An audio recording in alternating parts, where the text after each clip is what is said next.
انسان خسارے میں ہے۔ اصلاح کے معنی ہوتی ہے مرمت کرنا، سدھارنا۔ سب سے مشکل مشین انسان ہے۔ یہ زندگی آخرت کے لیے ایک امتحان ہے۔ ایک مسلمان اچھا مسلمان ہو ہی نہیں سکتا جب تک وہ اچھا انسان نہیں۔ جب اللہ ساتھ ہے تو کس سے ڈرنا؟ بھگوان ایک ہی ہے، دوسرا نہیں ہے، نہیں ہے، ذرا بھی نہیں ہے۔ سب سے بہترین پلانر اللہ ہے۔ جب حق باطل سے ٹکراتی ہے، باطل کا سروناش ہو جاتا ہے۔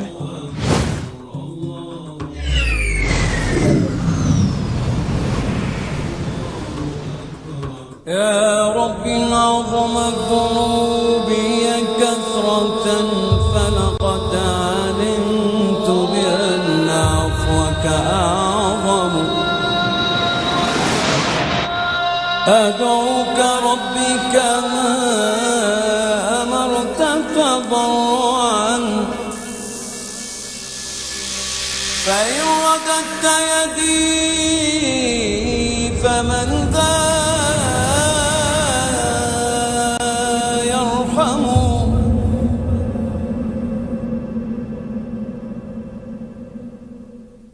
بسم اللہ الرحمن الرحیم۔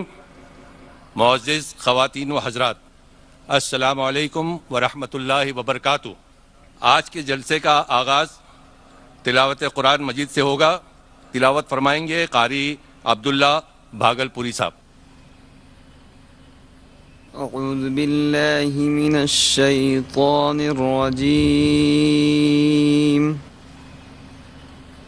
بسم اللہ الرحمن الرحیم، قل ادعوا اللہ او ادعوا الرحمن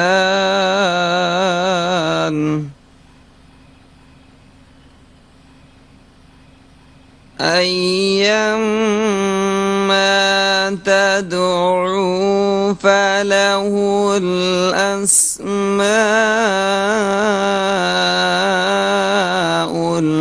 الحسنى۔ أعوذ بالله من الشيطان الرجيم،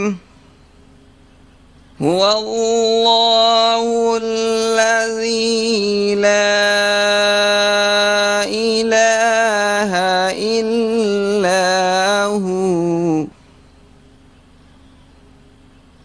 الملك القدوس السلام المؤمن المهيمن العزيز الجبار المتكبر،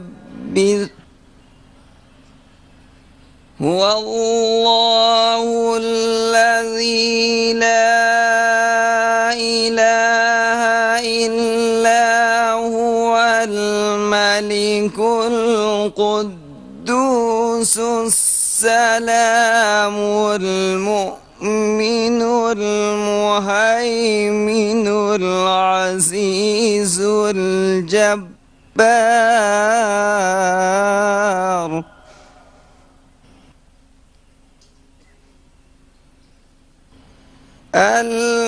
المهيمن العزيز الجبار المتكبر، سبحان الله عما يشركون،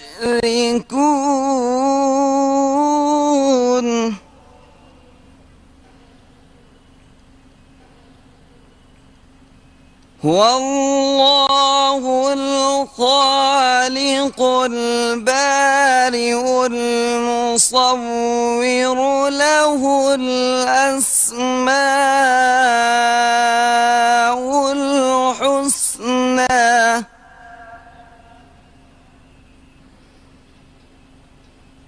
يسبح له ما في السماوات والأرض، وهو العزيز الحكيم وهو العزيز الحكيم صدق الله العظيم. میں عبداللہ باگلپوری صاحب کا شکریہ ادا کرتا ہوں. ہم اپنے مہمان خصوصی اور آج کے خطیب عزت مآب ڈاکٹر ذاکر نائک صاحب کا پرجوش استقبال کرتے ہیں اور انہیں خوش آمدید کہتے ہیں.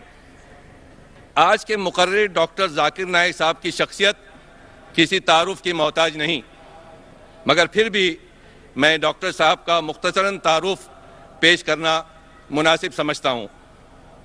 ڈاکٹر ذاکر نائک عالم اسلام کی معروف اور عزیز شخصیت ہے. دنیا کے ہر ملک میں ان کے مداح موجود ہیں. ڈاکٹر ذاکر نائک صاحب اسلامک ریسرچ فاؤنڈیشن کے صدر، IRF ایجوکیشنل ٹرسٹ ممبئی کے چیئرمین.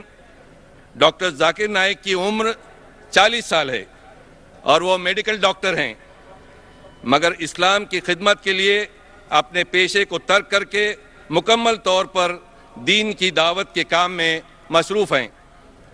اسلام اور غیر مذاہب کا موازنہ یعنی کمپیریٹیو ریلیجن کے لیے دنیا بھر میں نہ صرف مشہور ہیں بلکہ سر فہرست ہیں. دیگر اقوام میں اسلام کے بارے میں جو غلط تاثرات، غلط خیالات اور غلط فہمیاں ہیں، آپ قرآن اور صحیح حدیث کی روشنی میں اسے بڑے ہی منطقی طور پر دور فرماتے ہیں اور وہ دیگر اقوام کے سامنے اسلام کی صحیح اور حقیقی تعلیم پیش کرتے ہیں. وہ اپنے تقریر کے بعد سامعین کے سوالات کے نہایت ہی پر اثر، قابل قبول اور تشفی بخش جوابات دے کر سامعین کو مسحور کر دیتے ہیں. آپ نے ہندوستان میں سینکڑوں مقامات پر اپنی پرمغز تقاریر سے لاکھوں افراد کو متاثر کیا ہے.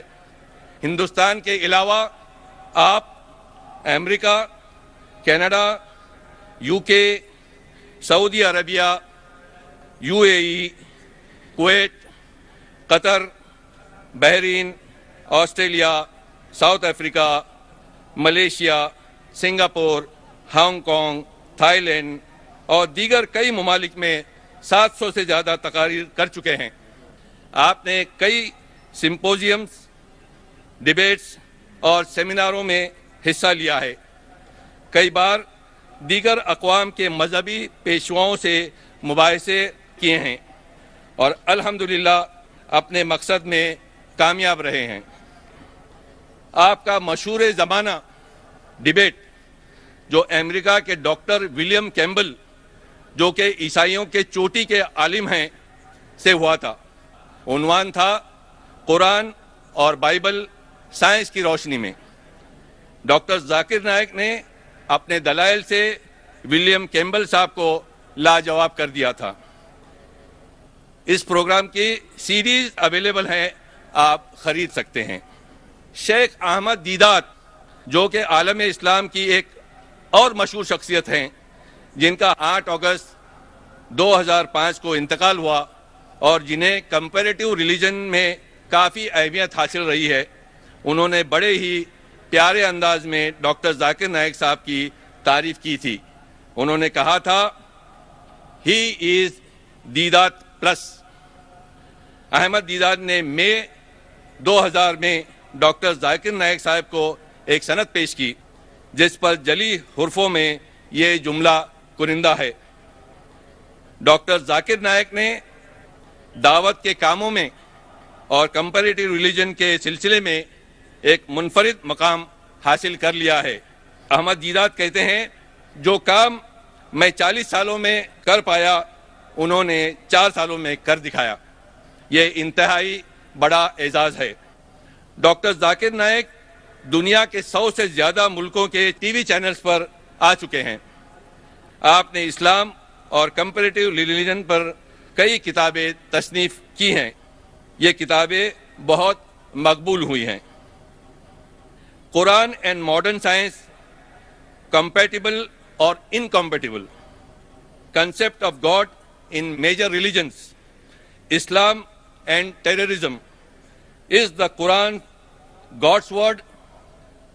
Replies to the most common questions asked by non-Muslims. یہ ان کی مشہور تصانیف ہیں.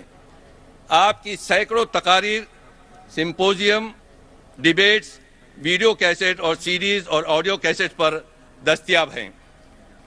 معزز خواتین و حضرات، یہ تھا ڈاکٹر ذاکر نائک کا مختصراً تعارف. سامعین اکرام، آج کی تقریر کا عنوان ہے ہندو مذہب اور اسلام میں یکسانیت، یعنی سملیرٹیز بٹوین ہندوازم اینڈ اسلام. خواتین و حضرات، اب میں آپ لوگوں کا زیادہ وقت نہ لیتے ہوئے محترم ڈاکٹر ذاکر نائک سے مؤدبانہ درخواست کروں گا کہ وہ آپ لوگوں سے خطاب فرمائیں. عزت مآب ڈاکٹر ذاکر نائک سر.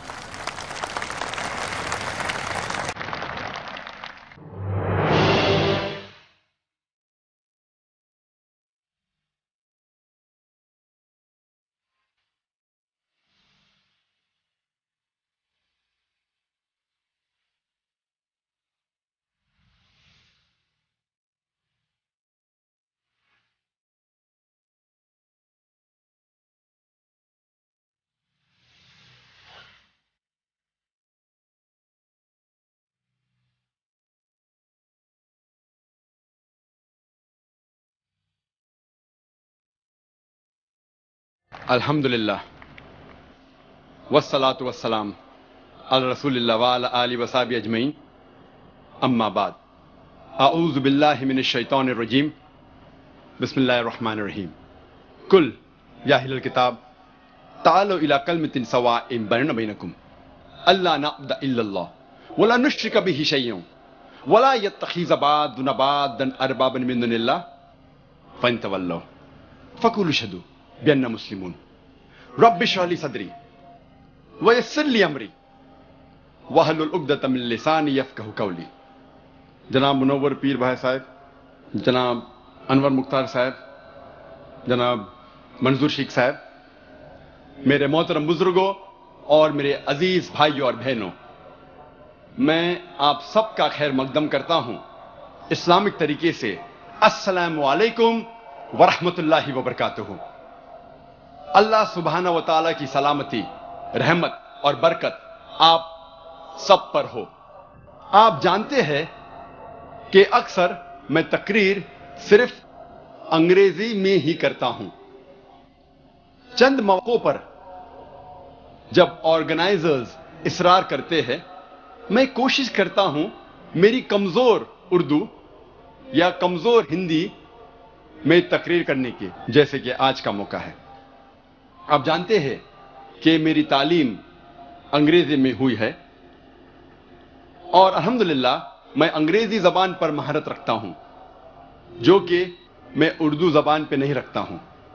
ظاہر ہے کہ میں اس اردو تقریر میں کافی غلطیاں کروں گا، جس کے لیے تقریر کے شروع میں ہی میں آپ سب سے معذرت چاہتا ہوں اور امید کرتا ہوں کہ انشاءاللہ آپ میری ان غلطیوں کو نظر انداز کریں گے اور اس تقریر کے مواد، اس تقریر کے پیغام پہ توجہ دیں گے.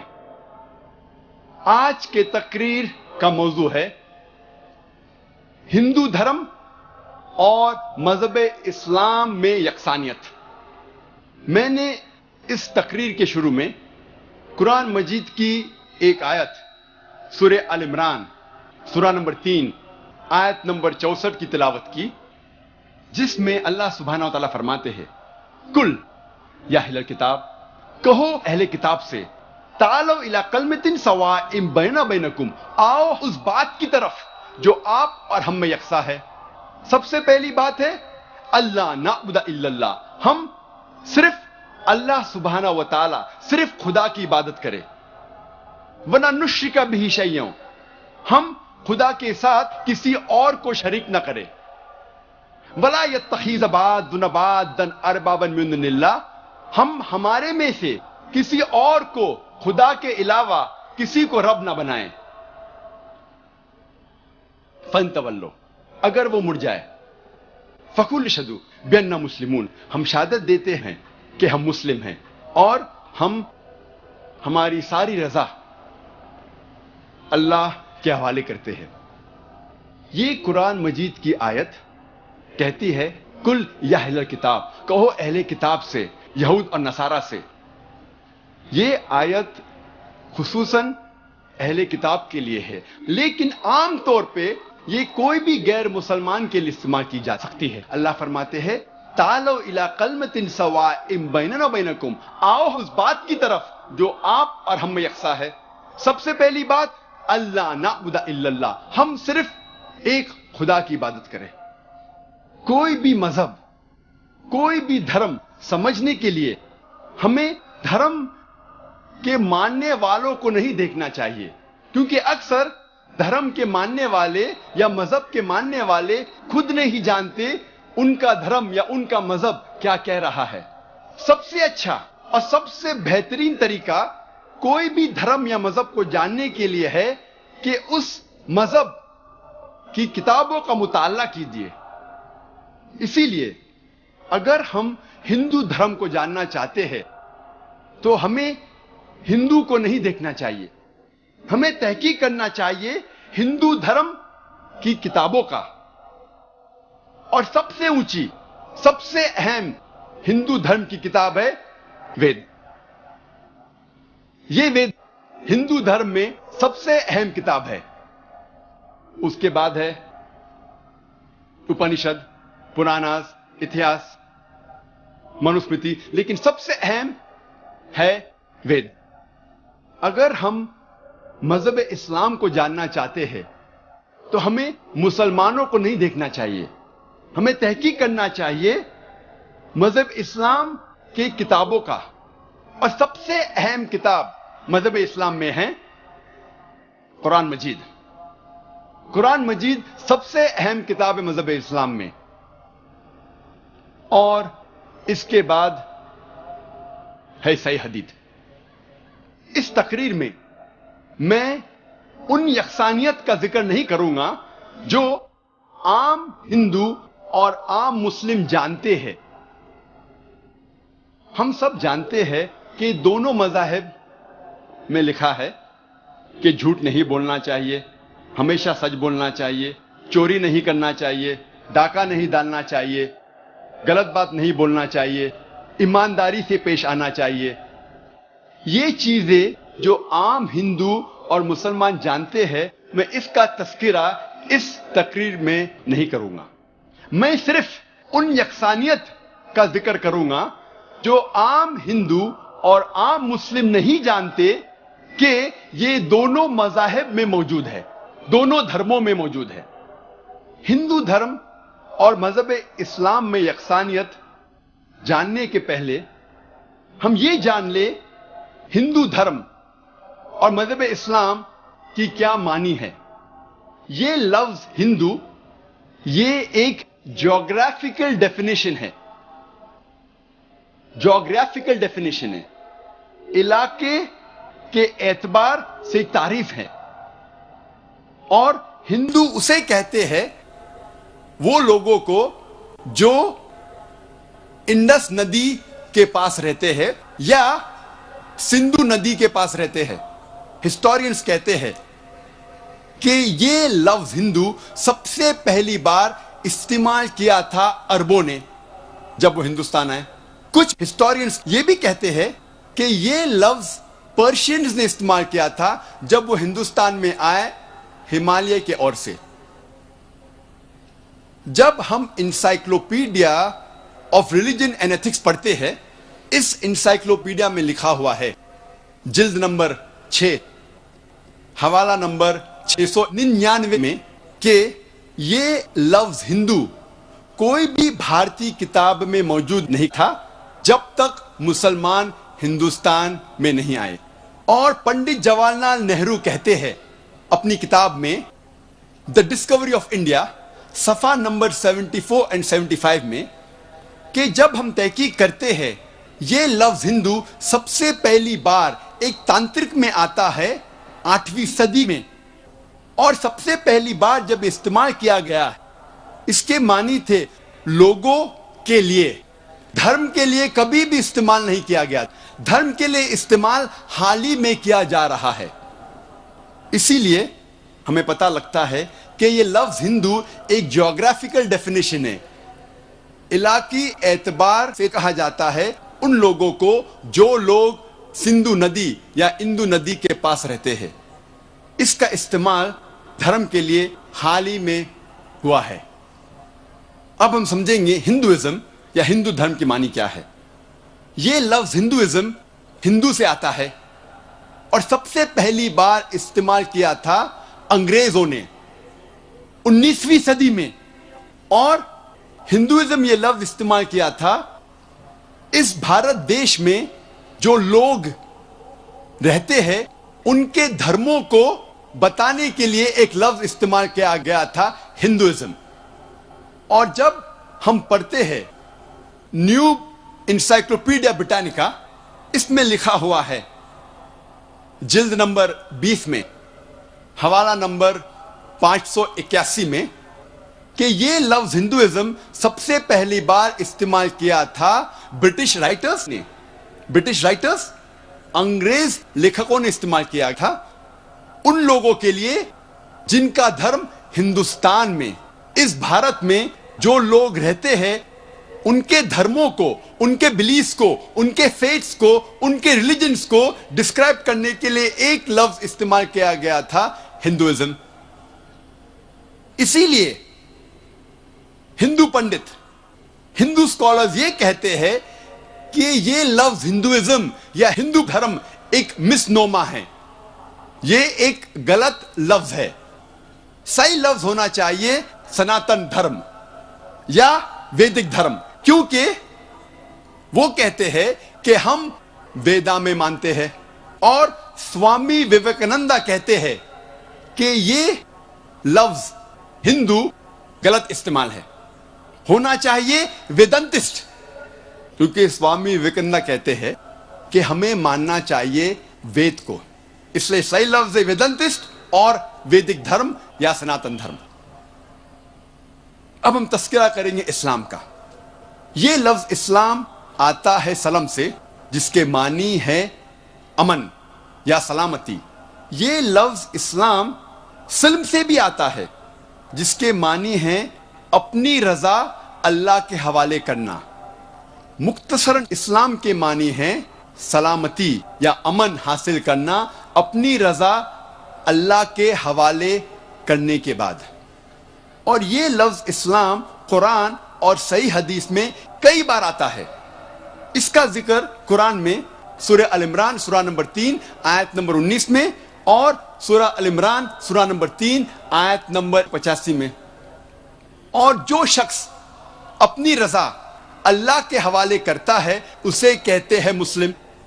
اور یہ لفظ مسلم کا ذکر بھی کئی بار قرآن مجید اور حدیث میں آتا ہے۔ اس کا ذکر،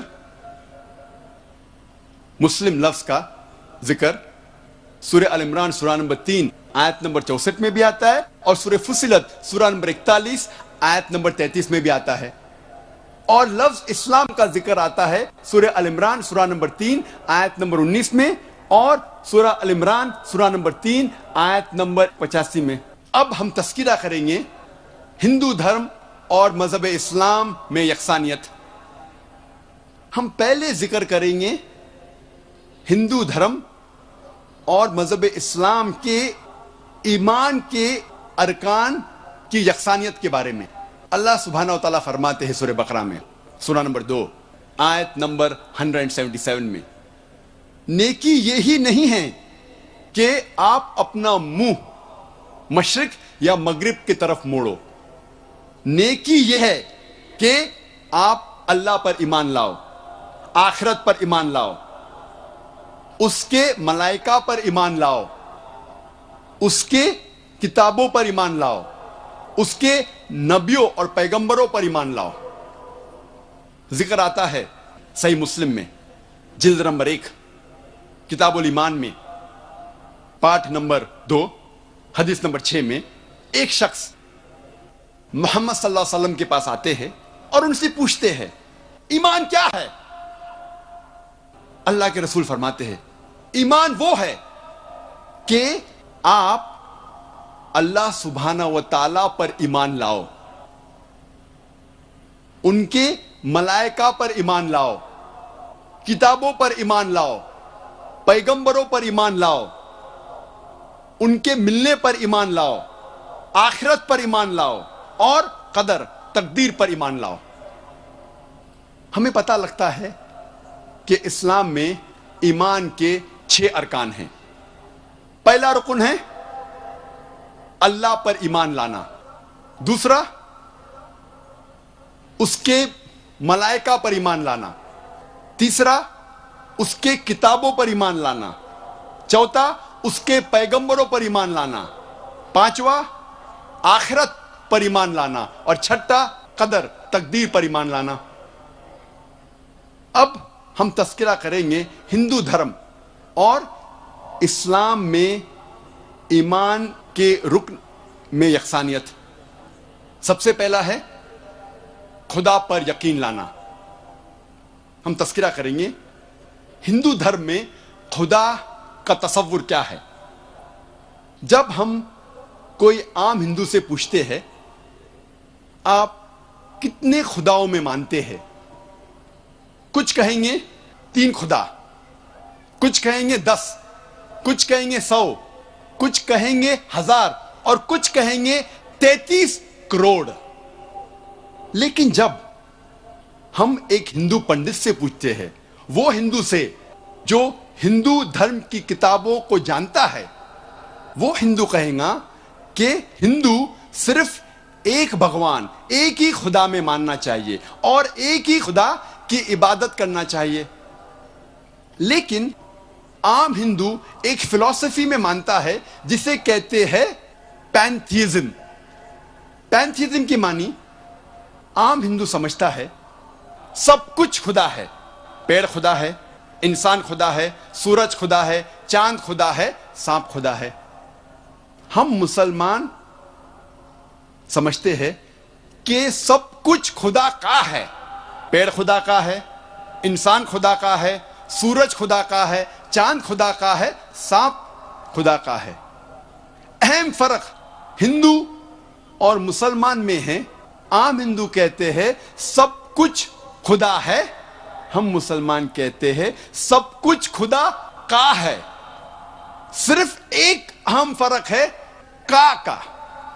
اگر ہم اس کا کے فرق کو مٹا لیں گے تو ہندو اور مسلم ایک ہو جائیں گے۔ کیسے کرنا چاہیے؟ جس طریقے سے قرآن میں لکھا ہوا ہے سورہ ال عمران میں سورہ نمبر 3 آیت نمبر 64 میں تعالوا الی کلمۃ سواء بینا بینکم، آؤ ہم اس بات کی طرف جو آپ اور ہم میں یکساں ہے۔ سب سے پہلی بات ہے اللہ نعبد الا اللہ، ہم صرف ایک ہی خدا کی عبادت کریں۔ اب ہم تذکرہ کریں گے ہندو مذہب، ہندو دھرم کی کتابیں کیا کہتی ہے خدا کے بارے میں۔ ایک اہم کتاب ہندو مذہب کی ہے اپنشد۔ یہ ہے اپنشد۔ جب ہم اپنشد پڑھتے ہیں، لکھا ہوا ہے چھندوگیا اپنشد میں پاٹھ نمبر 6 بھاگ نمبر 2 شلوکا نمبر 1 میں ایکم ایودتیم، یہ سنسکرت شلوک ہے جس کے معنی ہے بھگوان ایک ہی ہے، دوسرا نہیں ہے۔ لکھا ہوا ہے شویتا شتارا اپنشد میں پاٹھ نمبر 6 شلوکا نمبر 9 میں ناچسیہ کسج جنیتا نچ دیپا، جس کے معنی ہے اس بھگوان، اس خدا کا کوئی بھی رب نہیں ہے، اس خدا، اس بھگوان کا کوئی بھی والدین نہیں ہے، نہ پتا ہے نہ ماتا ہے، نہ باپ ہے نہ ماں ہے، کوئی بھی رکھوالا نہیں ہے۔ لکھا ہوا ہے شویتا شتارا اپنشد میں پاٹھ نمبر 4 میں شلوک نمبر 19 میں نہ تسیہ پرتیما استی، اس بھگوان، اس خدا کی کوئی بھی پرتیما نہیں ہے۔ پرتیما کی معنی